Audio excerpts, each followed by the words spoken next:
twumve tuvuge Gaga Blue no reka tuvuge Oleg pasta urwego ruti izindi nzego baratuzi barabazi.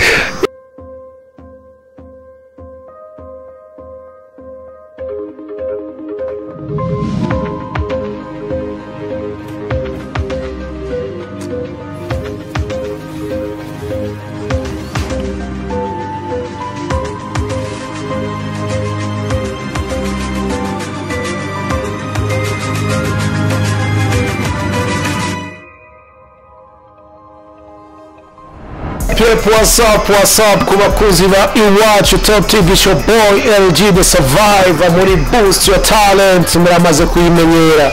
Uno munsi rero turi kumwe n'umusore asa neza cyane n'umuproducteur umwe mu baproducteur bifise neza mu gihugu cyacu cy'u Burundi bamwita John Jane. What's up my bro? swag mame John Jane usa neza my bro. si cyane bro. Yes, bamaze kumubona bamwita umusore ashushe n'umuproducteur mwiza beatmaker mwiza. Bro, nari maze igihe ndakwiruka inyuma ndakumva kuri muyinga ariko rero sinagufatishije. Ni iwacu Top TV mugiye kuganira. Amakuru yawe? Ni meza kandi buri kimwe cyose ni sawa. Yes, ku bakunzi bacu rero mwamaze kumubona John Jane. Turasa utubazo tutari dukeneye kumubaza nk'umuproducteur yabigize umwuga, umuproducteur amaze gukuza abaririmbyi benshi muri industry. Umuproducteur mwiza cyane gose, je ubwanje ndamwemera nka Landry. John Jane, ndase utubazo numva nifuza kukubaza tukaganira buke ukaduha umuco. Uri tayari? I'm ready for ndi tayari bro. John Jane, imuyinga kwanza yabonye gute? Imuyinga hari fresh, hari swag, hameze top, simbona ingeni nabivuga ariko iyo kintu nabwira nk'abantu bo bari kwatureba je nasanze hari souple muri makeya gahunda ndoroheje. Ati nasanze hari souple n'inga hari clima nziza original. John, je tutaraja muri carrière y'umuproducteur ndakuzi nk'umuririmbyi kuririmba yarabihagaritse. Kurimba sinabihagaritse ariko ikintu nababwira cyoco wabyumva mutama ndakora music nkakora na production kubera nk'umuririmbyi y'umukoreye indirimbo arayumva imeze fresh ariko nkawe ucirimba nk'umuproducteur ugaca ushaka ukora ibintu nk'uko umengo nawe uri umuririmbyi aca bifata nk'uko umengo wowe ukora ikintu cyiza nawe ukamukorera ikintu kibi urabyumva.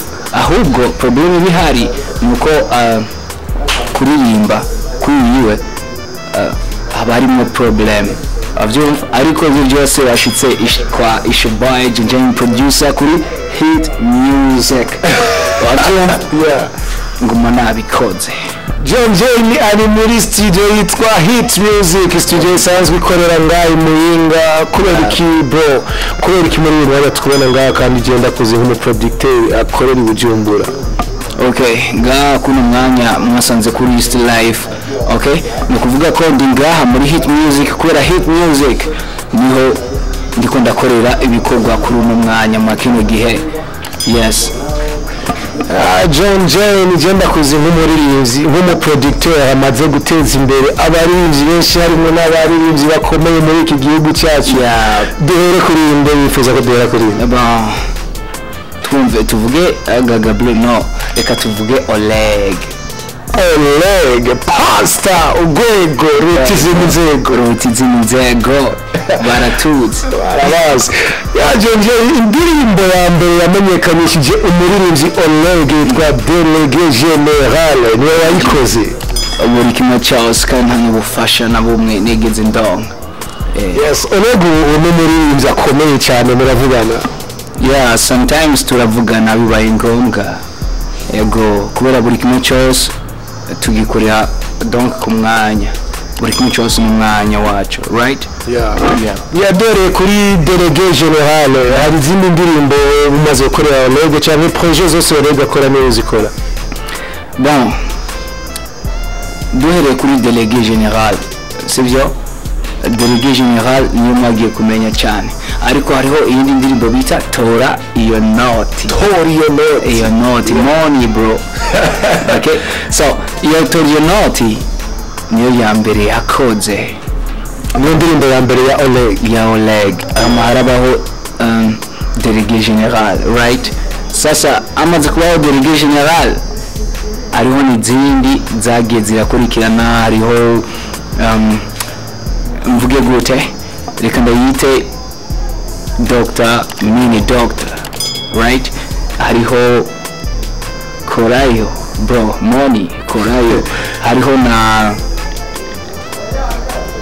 Pastor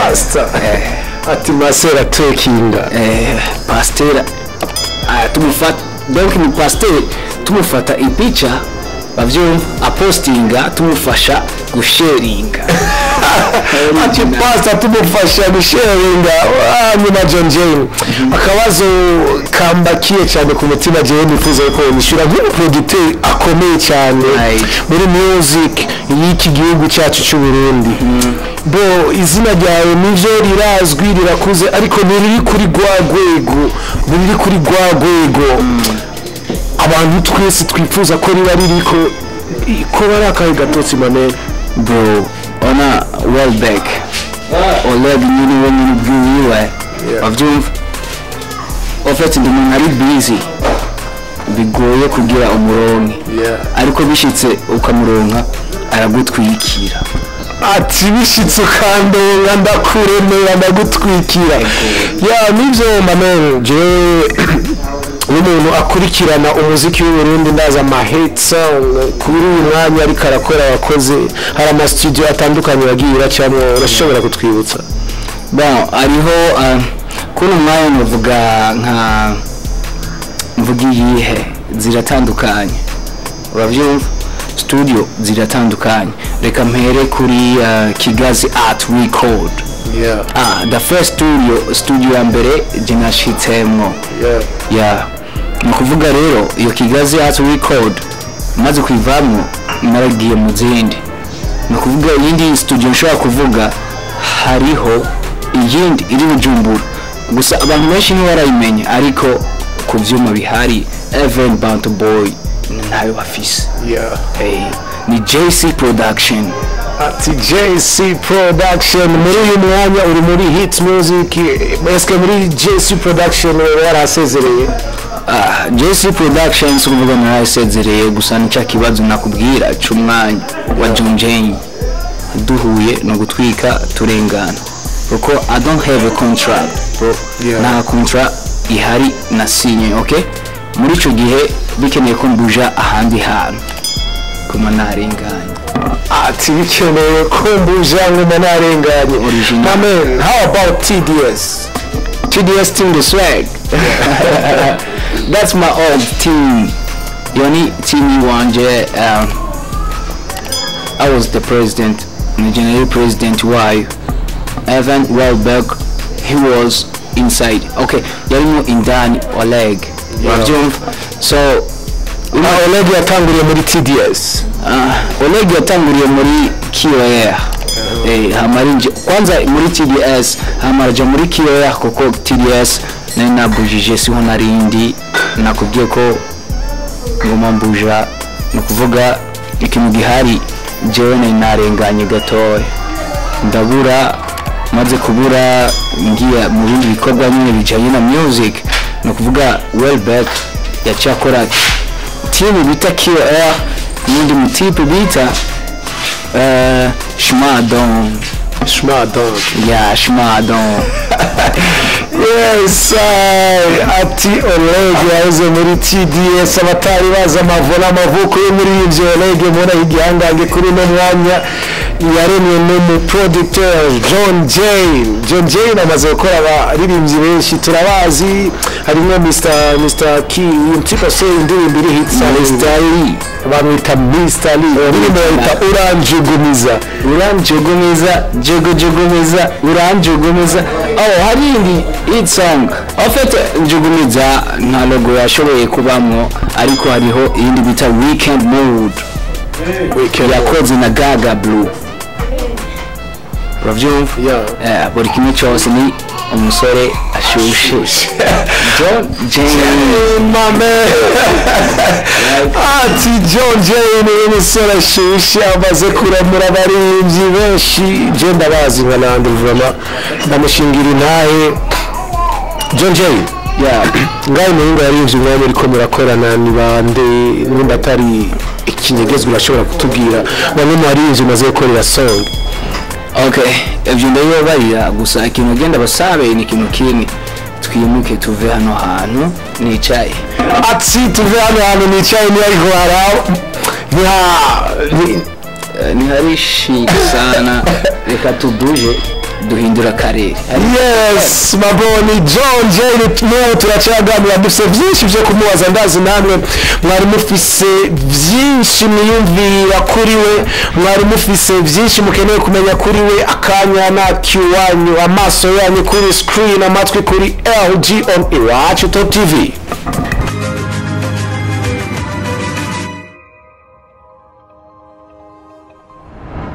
Yes turacabandanya tuganira na John Jane umusore ashushe John Jane aho twamusanze ahantu yari karaciringa afata kamwe ndabona ntibimugwa nabi. John wasenga asanga wapi? jewe mvuge mu gitondo oya mu gitondo nari ku kazi umwanya w'akazi umaze guhera ni ku mugoroba umuntu akiringa ku mugoroba okay ni ukuvuga nugaya akazi ndatembera gatoya hama nkaca muhira bro this is it niko biri bro atakazi gaheze ndaciringa kidogo hanyuma nkataha muhira.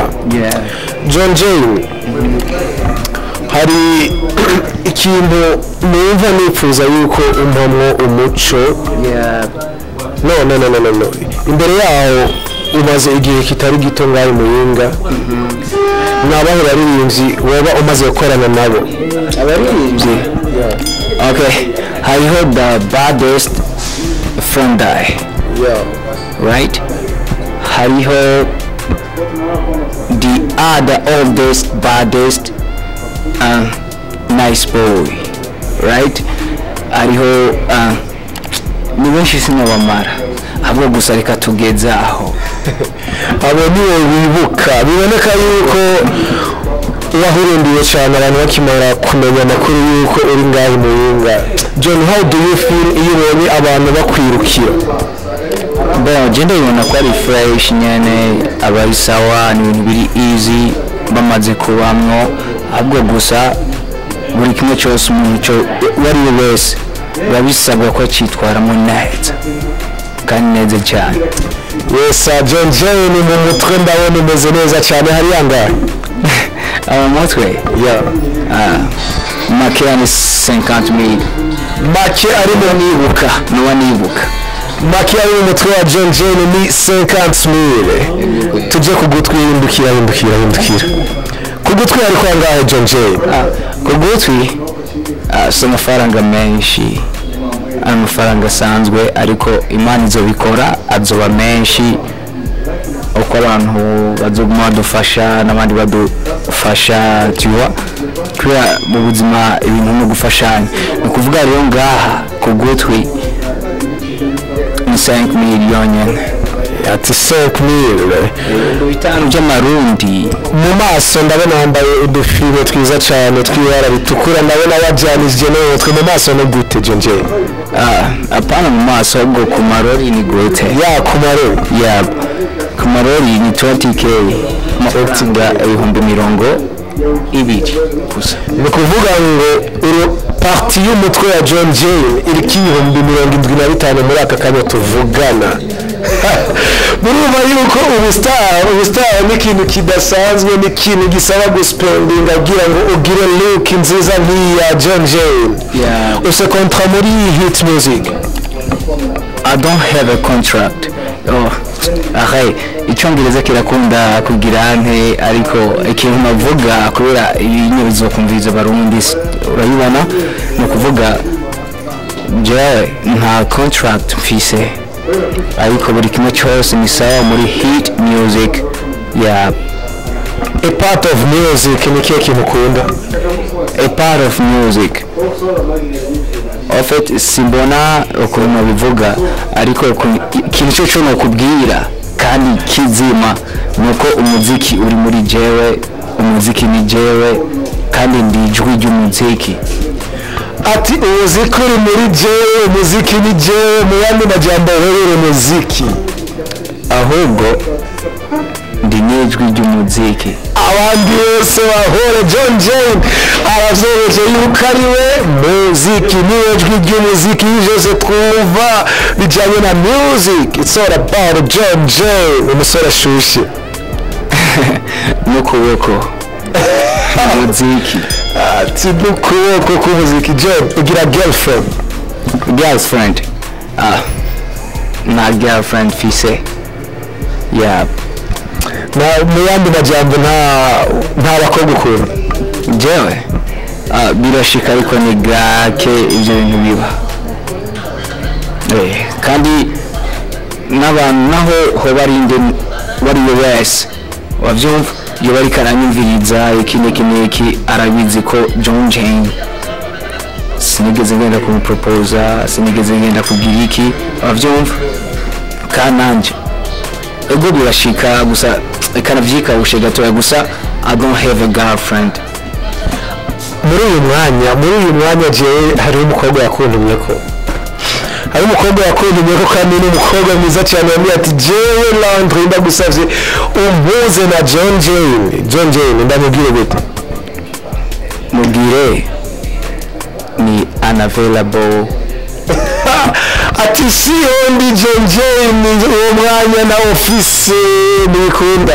Abakobwa bose bahora bifuza John Jane, bivuze ngo kuri no musaba kuri inkoni ku gishitsi nta mwanya w'abakobwa afise. Uri busy n'akazi? Yeah, Jane ndi busy na music ariko nimba ariho umuntu ashaka kuzohura na jewe sivyo ari serious, hariho umuntu ashobora gucako akamubwira ukuri apanye bya bintu byo kubeshanya. I don't like ndabikunda, right? So nagiye mpamagare Fortunatis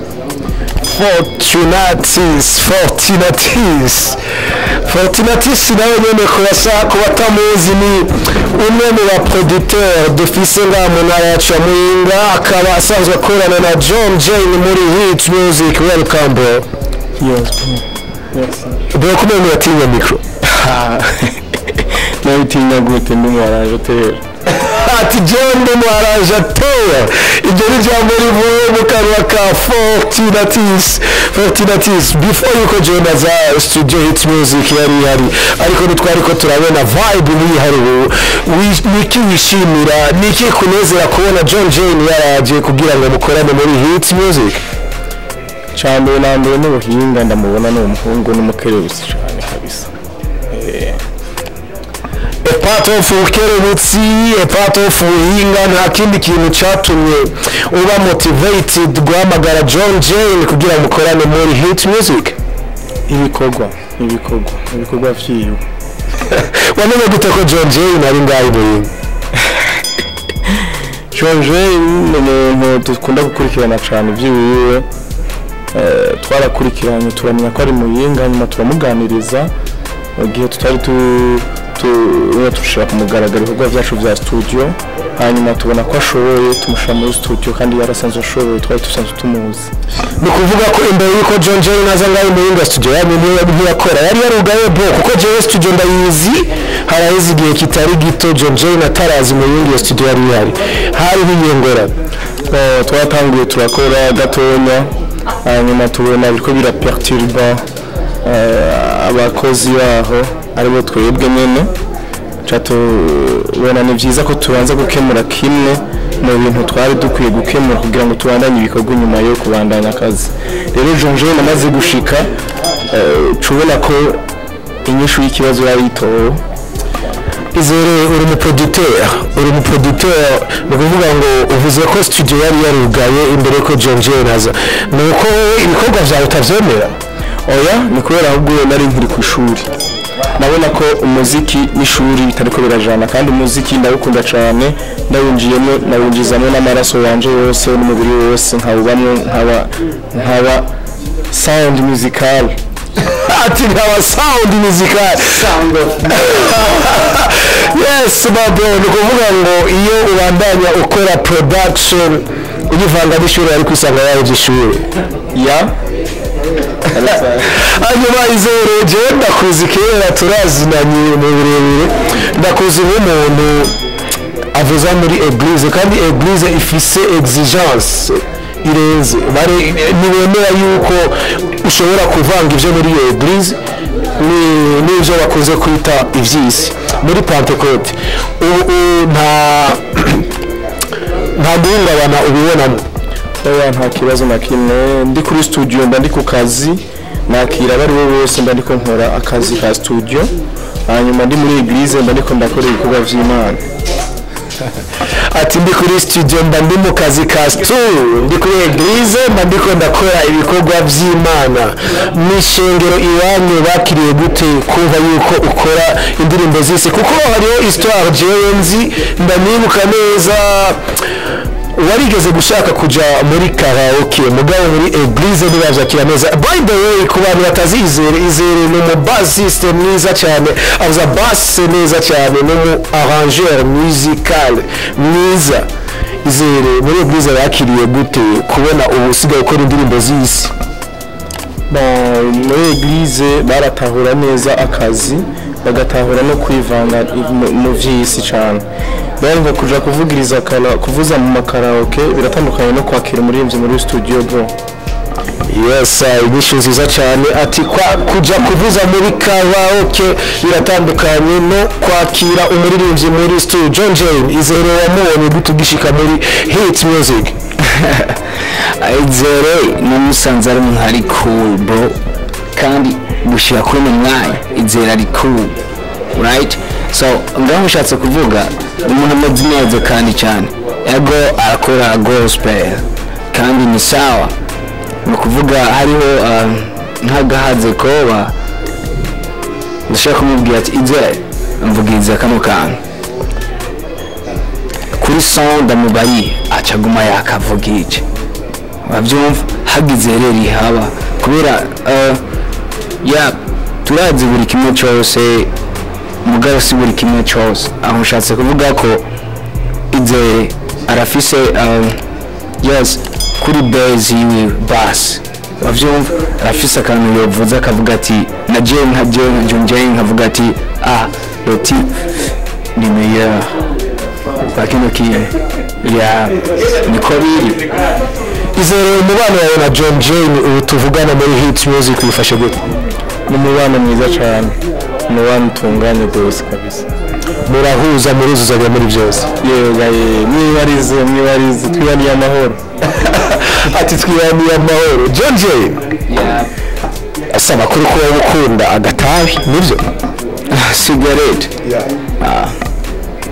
ari cigarette ubona ndanwa kugeza ku mwanya turiko n'urukurukuru abavuga ko John Jane ari muri itayi baramubeshyira cyane ajeje kubihakana nta na gato niba nigeze njyewe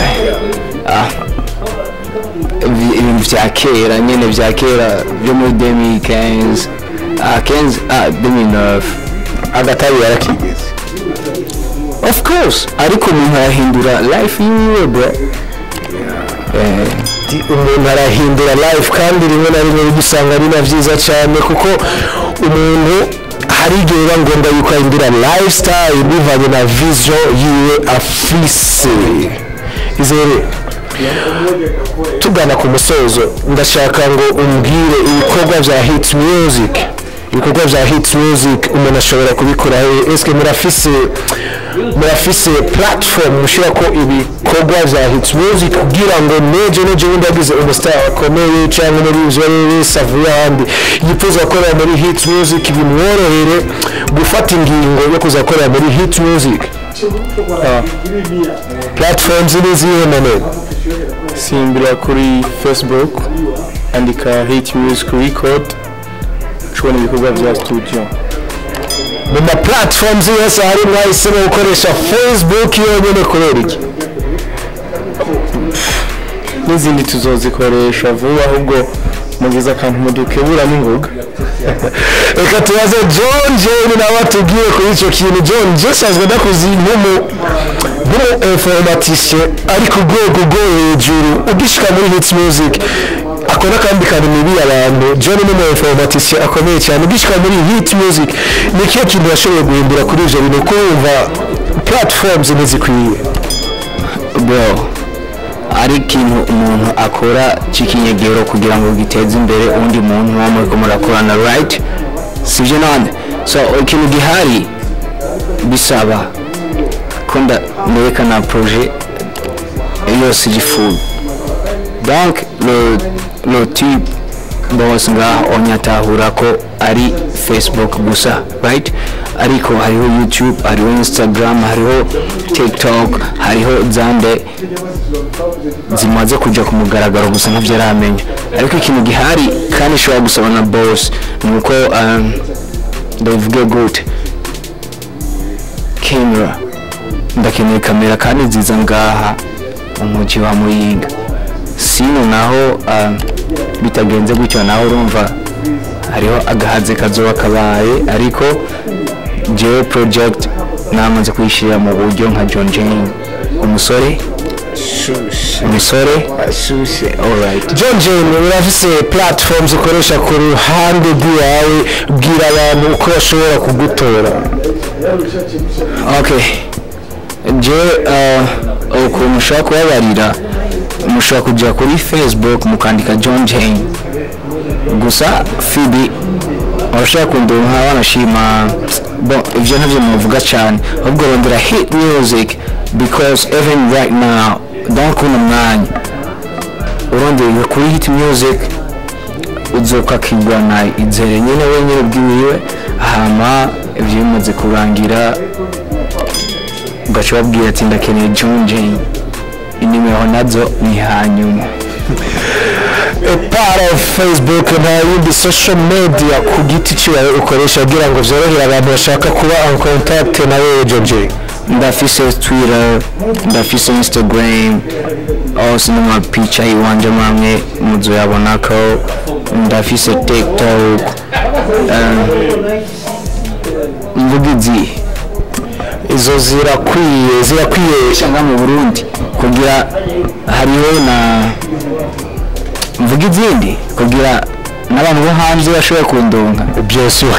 Okay, hariho high five, hariho highfive.com kubera ino ntazo mumenyereye cyane ariko aba white donc bazungu barakunda kuzikoresha. Hariho na ego na Twitter kamera abazungu barakunda kuyikoresha ariko high five n'abantu bari ku rwego turi rwego. Yes, mwamaze kumva aho mushobora gukura John Jane. Izereye gute? Simbira kuri YouTube andika amazina yanje yose nyakuri Izere Fortunatus ushobora kuba vyanje. Ja kuri Facebook andika amazina yanje nyakuri Izere Fortunatus bishobora kukugora kwandika niyo ngwara ushobora kugira gusa. Epe la Fortunatus babyandika gute? Fortunatus Fortunatus. Yes, mwamaze kumva rero aho mushobora kubakura aba n'abasore babiri basanzwe bakorera muri Hits Music Records. Aba rero twari kumwe nabo naho mushobora kubatorera. Ikiganiro cyari Boost Your Talent. Nawe ukaba ufise talent ushaka ku boostinga, ushaka ko tuduza tugashyira hejuru, you are welcome. Jewe nari LG the Survivor. I'm out.